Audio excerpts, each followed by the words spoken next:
What's up, everyone? Welcome to the first edition of Penn State Sports Night's College Football Podcast. I'm Austin Groft, your host, alongside Zach Gershman. Zach, how are you doing today? Austin, I am doing fantastic. It's a great day. You want to know why it's a great day? Why is it Because a great day, it's Zach? Thursday. You know what Thursday is? What does that mean? Thursday means we're 2 days away from college football. Saturday, there's a lot of big games. I'm super pumped for it. Yes, sir. There are 4 ranked versus ranked matchups this week, the most out of any of the weeks so far this Wow. season. So let's jump right into it. Let's look at the top 10 AP poll so far. Number 1 is Alabama, 2 Clemson, 3 Georgia and Ohio State tied, 5 LSU, 6 Oklahoma, 7 Florida, 8 Wisconsin, 9 Notre Dame, and 10 our very own Penn State Nittany Lions. Now, I must say, this sounds like a pretty impressive top 10, but in the middle of the schedule, in the middle of the rankings, you got number 5 LSU playing number 7 Florida. Somebody's getting knocked out of the top 10, guaranteed. This is Now, who will it be? Oh yeah, this is a very big game this week for both teams as well. LSU, this game is kind of important for them, but they also have more big games down the road like Auburn and Alabama coming up. Yeah, they play Alabama in 2 weeks, I believe it is. Alabama's the number 1 team. Alabama actually plays the number 24 seed Texas A&M in College Park at Texas A&M Stadium. Now, Alabama's a great team and everything. You got one of the top quarterbacks in the country in Tua Tagovailoa taking snaps, Nick Saban as the head coach. Normally, Alabama's unbeatable. But is there a chance that there could be an upset? They're playing in Texas A&M Stadium. They're playing on their campus with the 12th man, so what it's notoriously known for. I don't know. We'll talk about it, though, but we'll see. I think that it's going to be a lot closer than people think.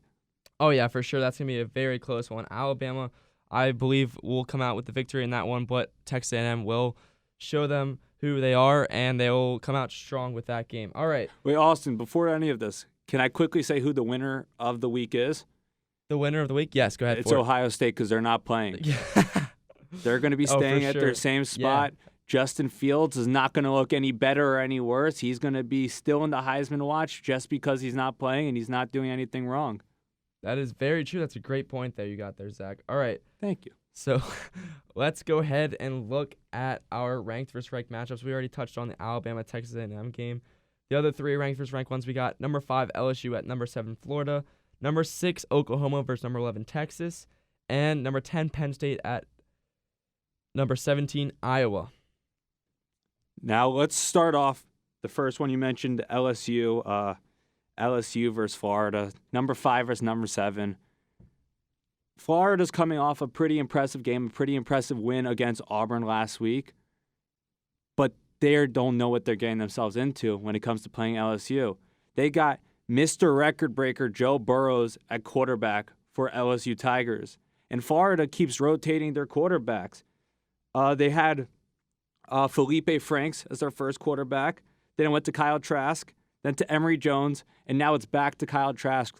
I get it, injuries are a thing, but the quarterbacks haven't been playing consistently with their team. They constantly keep getting rotated out due to injuries, and obviously injuries are part of the game.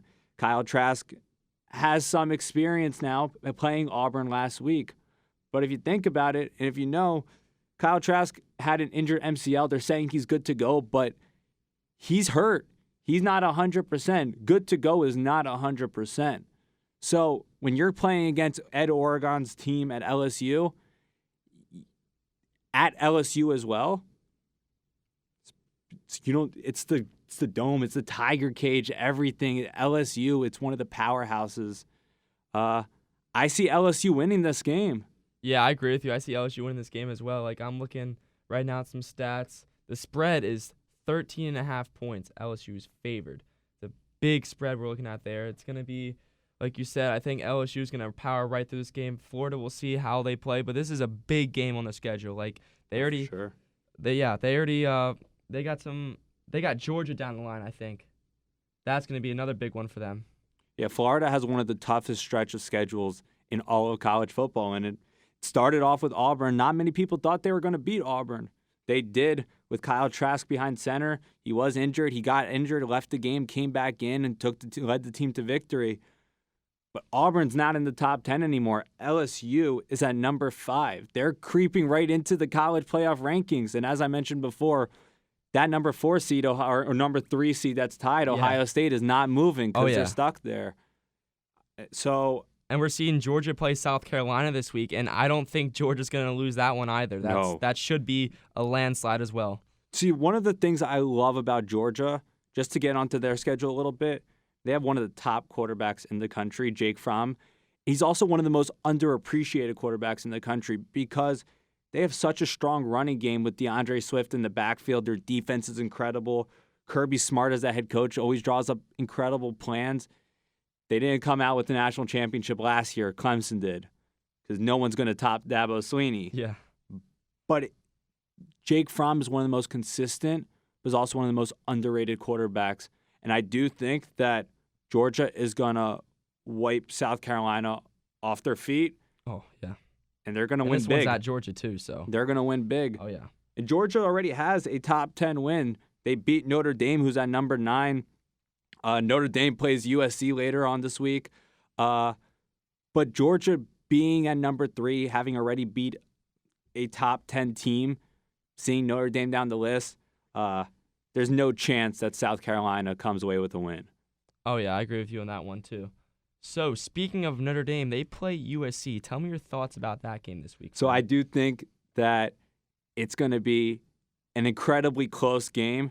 There's always history between Notre Dame and USC. USC's starting quarterback is coming back. And I think that it's going to be an incredibly high-scoring game. Could go all the way down to the wire even.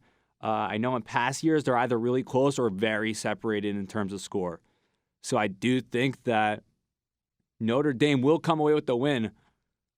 But to give a little bit spoiler on my prediction for the AP top 25, but focusing on the top 10 for next week, because we'll go over that in a little bit, I see them dropping a little bit. Yeah, I think this is a must-win for Notre Dame. They have one more big game coming down the road versus a ranked opponent, and that is Michigan.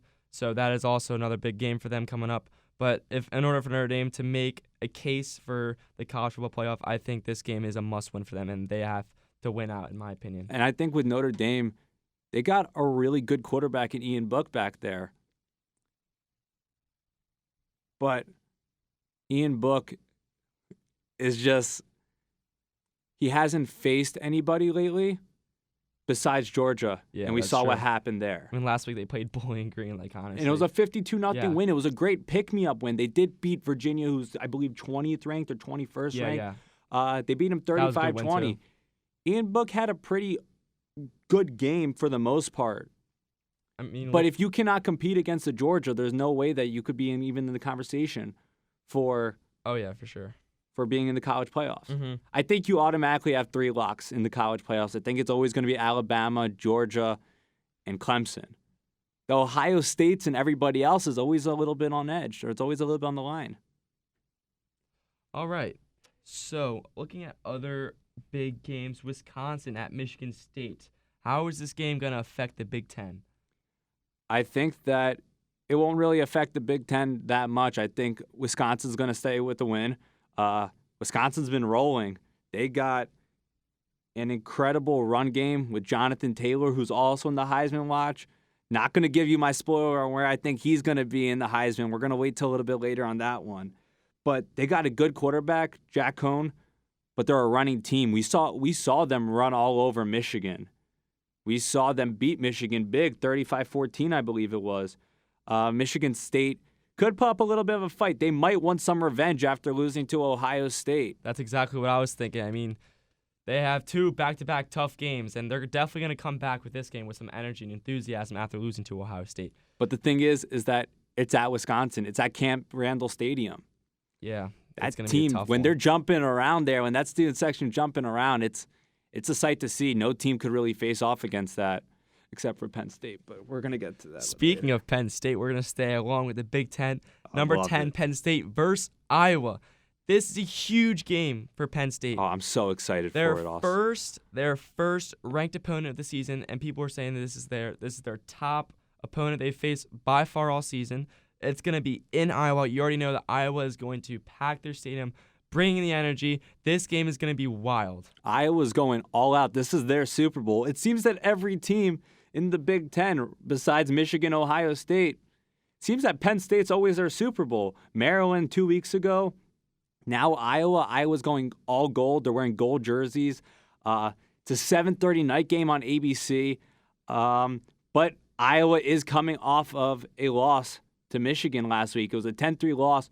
Great defensive game, but very sloppy offensive game. Their quarterback, Nathan Stanley, threw 3 interceptions against Michigan. And I think that Penn State's defensive line is one of the top, if not the top in the country, with Yetur Gross-Matos and Shaka Toney on both sides of the ball. On both sides of the ends. But if Penn State could get in the face of Nathan Stanley, Sean Clifford, I think, could take Penn State to a pretty good scoring game, probably around where the Purdue level was, right around 28, 35 points, right around there. I could see a couple touchdowns, a rushing touchdown by Noah Cain or Journey Brown or Devin Ford or Ricky Slade. Everybody's touching the ball. I think that the offense is going to keep rolling. It's just a matter of the defense getting past the offensive line and getting into Nathan Stanley's face to force him to throw these interceptions. Yeah, I think this is a big game to see where Sean Clifford's at right now. He's had some questionable throws. There's people have been talking about how inaccurate he's been, but this is a big game for him. He's playing a top team. We're gonna see how he plays out against a top team like this. And I believe that if my stats are correct, I'm pretty sure that Sean Clifford's in right around the top 10, if not top 15 of top QBRs. He has made some questionable throws. It seems that he's averaging. It's only been 2 games he's thrown picks. He's only had 2 interceptions for the season. But it seems like because it was in the last 2 games that he's averaging an interception a game. I'm not the greatest at math, but with 2 games, 1 per game, that's one a game. Oh my. All right. But I do think that Sean Clifford, though, could really set the Iowa defense on fire. And I think that if he and KJ Hamler and Pat Freiermuth needs to get the ball more. He's had a touchdown pretty much every game. He's got to get him the ball, though. It can't be 3 receptions and 1 touchdown. Get him the ball 7, 8, 9, 10 times. Do however much you can. But I have a question, Austin, for you. Yeah. Do you think with the news coming out around campus, I know that everyone's very excited about the whiteout being next week, 7:30 game, ABC's coming in, one of the craziest atmospheres in college football. Could this confuse Penn State? Could this diminish their focus on Iowa? I know James Franklin's always Iowa, Michigan. But right now it's just supposed to be Iowa. Is the team thinking Iowa? That is a great question. Honestly, if I was a player and I knew that Michigan was a whiteout game the following week, I would be so excited. But as a player, you have to have the state of mind to be focused 1 week at a time. Personally, from my basketball experience, you got to focus 1 game at a time. You can't be looking at all to your big matchups, to your big games down the road. What is important is what is going on right now. They got to focus on Iowa, and once they get the victory against Iowa, because that's what I think is going to happen, once they get the victory in Iowa, then the second after, they can immediately focus on Michigan. I agree with that. My last question to you about Penn State, Iowa. Obviously, we're Penn State students here, so we know a lot about Penn State. This letter that was recently revealed, this pretty disgusting letter that was sent to one of the players, to Jonathan Sutherland, we saw the team rally around it. Does that translate into the game? I think it honestly could. It's a great motivator. He obviously can carry that onto the field and show everyone what he's got. If I were a player and that happened to me, it'd obviously be a great motivator. For sure. All right, and looking at all the other matchups, I think the only one we did not hit on was Oklahoma-Texas, which is another one of the biggest matchups of the week. I'm very excited for this one because I think Texas beats Oklahoma. Ooh. I think Sam Ehlinger takes Texas over the top. Last year, Texas did beat Oklahoma in the Red River rivalry game. This year, I expect the same thing. I expect Texas to go in. And win big. It's at Texas as well. Texas is number 11. They're sniffing the top 10. They want to get in there so bad. So then they could be in the discussion for being the top 10 teams in the country, possibly even being a college football playoff team. Oh, yeah, this is a big game for Texas. Really, really big game, especially with their loss to LSU if they want to stay in the contention for the college football playoffs. This is huge for them. And I think that Jalen Hurts right now is arguably the front runner for the Heisman. He is not, though, necessarily familiar with what this Red River rivalry really means. It's been going on for years. He wasn't there last year. He wasn't able to experience it. Alabama, when he was there, Alabama did not have nearly as close to a passionate rivalry, like meaningful rivalry, as this Oklahoma-Texas Red River rivalry really is. That's a lot of R's I just said there. That's why I stuttered. It's okay, though. But I don't think that Jalen Hurts really knows what he's getting himself into with this game. Sam Ehlinger does. He was there last year. He's experienced a Red River rivalry game at Oklahoma, and he's won the Red River rivalry. Now it's at his home turf. I think they might be able to pull it off. Yeah, I mean, I personally, I think Oklahoma's going to win, but I see your valid points there to argue that Texas may be able to upset Oklahoma. All right, so do you want to move on to your top 10, or do you want to start with Heisman? We could do top 10. All right, I'll give let's hear your top 10. I'm very curious about this. I have a few shakeups here. And go ahead and throw in your predictions as well of why these top 10s are like why for sure these players. I have Clemson being number 1. I have Alabama going down a spot. Reason for it being Clemson's going to have an easy win. They're going to throw Florida State and look on to the next game. They're not going to worry about Florida State, Trevor Lawrence, Dabo Swinney. That Death Valley team is phenomenal. I think they easily beat Florida State. The reason why I have Alabama dropping down a spot is because I think it's going to be very close, and I don't think that Tua is necessarily going to perform as he has against the other small teams that he's played. Alabama hasn't. It seems every SEC school, Big Ten school, when their first few games are against lower-ranked teams, there's obviously reason behind it. But now Texas A&M, College Station down in Texas A&M, that's a completely different ballgame. So I do think that Alabama will pull away with the win. I just think they drop down a spot. Georgia stays the same at number 3. They're going to beat South Carolina. As I mentioned, the big winner is Ohio State because they don't have to worry about everything. They're going to stay at 4. I think they're going to give them the 4 spot instead of keeping them tied at 3 just because they haven't played in this game, just because they're not playing this week. I do have LSU being number 5 just because Joe Burrows is going to go off. Florida is going to drop out of the top 10. It's inevitable that one of those teams drops out of the top 10. I think LSU pulls away with the win. I have Wisconsin going up to number 6 because I have Oklahoma and Florida both losing. So Wisconsin goes up to number 6. Jonathan Taylor is going to go wild. I expect another 2-3 touchdown performance from him, another 200 yards. We'll talk about some of his stats a little bit later, get a little bit more into more details with his stats. But I do think that he's going to run wild all over Michigan State's defense. We saw how Justin Fields was able to pick apart Michigan State's defense last week. They're limping now at Michigan State.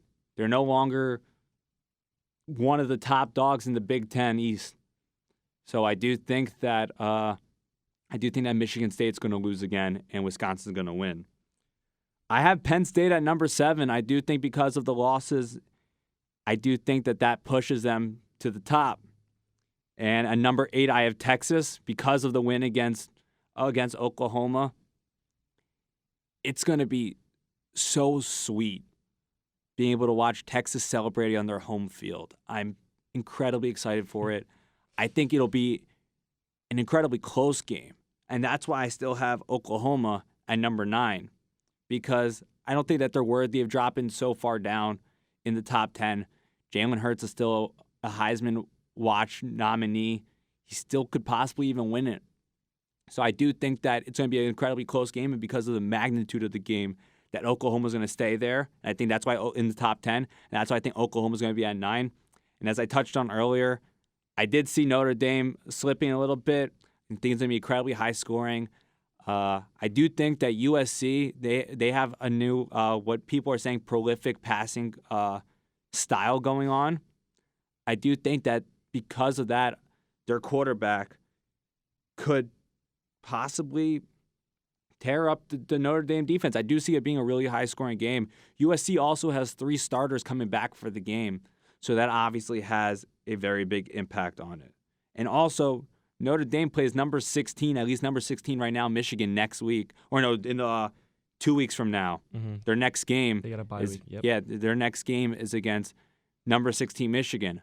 Hopefully Michigan drops down a little bit more. You already know. When they come over here to Beaver Stadium and University Park on October 19th, I believe it is.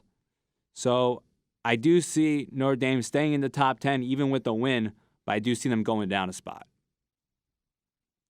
All right. I really like your top 10. I pretty much agree with everything other than the Oklahoma-Texas matchup. We're kind of like on opposite sides there because I think Oklahoma's going to get the win in a very close and entertaining game. All right. Do you think that Texas drops? That's the thing. If it's a close game, they could possibly drop a couple of spots, but I don't see them having a chance of getting back into the top 10 if they lose this game. I agree with that. All right. Now, the final segment of our podcast. The Heisman Watch. Currently, the top two front runners are Jalen Hurts and Tua. Who do you think the top 5 Heismans are right now, and how do you think it's going to play out the rest of the season? I don't have either of those two as my top 2. Wow. I'll go from 5 down. All right, let's hear it. I have 7. You have 7. I just have 7 nominees. Start from number 7 and go down to 1. I'm very curious to hear this. I want to see how this unfolds. Number 7, I'm not going to talk on for a while just because of the bias here, but Sean Clifford's performing really incredible. Yeah, Sean. He's now on the Heisman Watch, which is a pretty awesome thing to see. I mean, we see him up close and personal at these football games. We know how incredible of a quarterback he could be. We know he has this athleticism that not many people knew he even had. So I do think that it'll be interesting to see how far he goes in the Heisman Watch, but I do think that he is a Heisman quote-unquote contender right now. At number 6, I have a running back from Ohio State. I think it's really awesome how Ohio State, let me rephrase that. It's good for Ohio State that they have two people in the Heisman Watch. Good for them. Good for them. Won't mean anything October 26th when we play them. Obviously, there's still some bias there, and we'll continue going on. Right now, it's Iowa. But I have the running back, J.K. Dobbins. J.K. has 116 attempts for 826 yards. He's got 6 touchdowns. When you have a quarterback that moves as well as Justin Fields does, you're not necessarily running the ball all the time, but he's making the most of all his touches. So that's why I put him at number 6. At number 5, I have Tua, only because Alabama quarterbacks have not had the best of luck when it comes to the Heisman running. I think correct me if I'm wrong, but I believe that the last quarterback to win the Heisman, if he even did from Alabama, might have been A.J. McCarron. So this has been a while back. Their quarterbacks are good, but they're not good after college. So I have Tua at number 5. He's got some incredible stats, though. Don't get me wrong. He's 113 for 148. It's a 76.4% passing rate. That's pretty good. He's got 23 touchdowns and 0 interceptions. No quarterback on this list that I have has 0 interceptions. He's the only one. But granted, as I mentioned before, the teams that they play, they're supposed to pick him apart. That's why they play him. At number 4, I do have Justin Fields, part of the number 4 Ohio State team. Justin Fields right now is 98 for 141, 69.5% passing rate, got 18 touchdowns, 1 interception. He's got the 3rd highest QBR rate, and he's got 1,298 yards passing. It's pretty incredible for the first 5 games or so that they've played. And they've played pretty solid teams, Ohio State. They played Michigan State. They played Nebraska. That's 2 Big Ten games that you were their Super Bowl. So it's pretty impressive that Justin Fields has been able to play as well as he does. I do credit Jake Fromm partly for that. Justin Fields is a transfer from Georgia. Went from Georgia to go to Ohio State, which made Tate Martell leave from Ohio State to Miami, and now no one's talking about Tate Martell. Oh, my. Tate Martell should pay us for talking about Tate Martell. Yeah, That's how irrelevant he has become. But I do think that Justin Fields, if he continues the pace that he's at and even continues, maybe gets better as the year goes on, seeing how he plays against Michigan, seeing how he plays against Penn State, It'll be interesting to see how he ranks in the top 4 Heisman Trophy winners. At number 3, I have Jalen Hurts, the Oklahoma quarterback. 82 for 109. He's got 75.2 percentage on those 82 to 109 passing. He's got 21 total touchdowns, 14 passing, 7 rushing. It's awesome to have a rushing quarterback. Ohio State has it. Oklahoma has it. Penn State kind of has it. Gotta throw that in there. I have to. But that's because Sean Clifford earned it.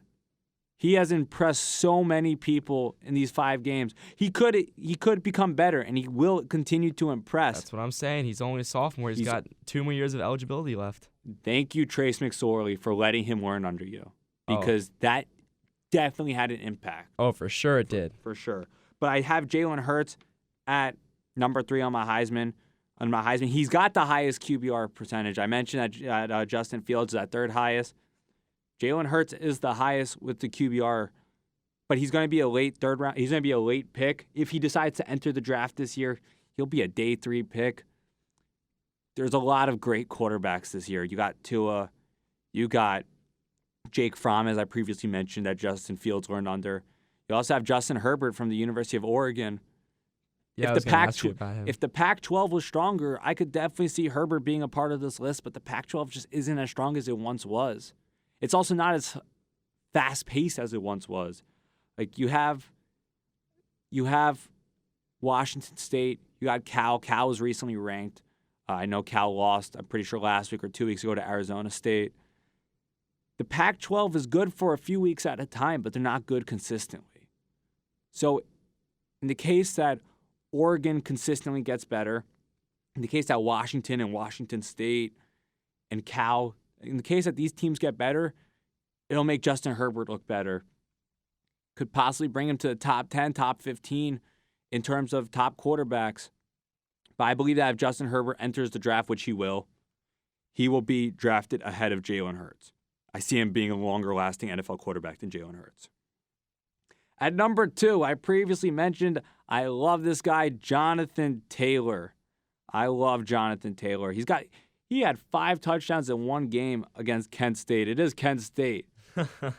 But 5 touchdowns is incredible, Austin. Oh, yeah. That is very incredible. I am very impressed with him as well. And as I mentioned, he teared up Michigan. Oh, yeah. 2 touchdowns, 203 yards against Michigan. That's crazy. Like, that's one of the Pretty reasons impressive. why Wisconsin is inching their way up. Oh, in for the sure. Top 10. And also, in his 103 attempts rushing, he only has 1 fumble.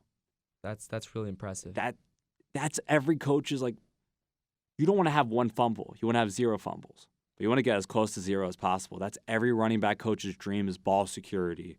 That's what they focus on, and that's what they try to hone their players into doing, to being incredible ball carriers. But my number 1 quarterback, my one here.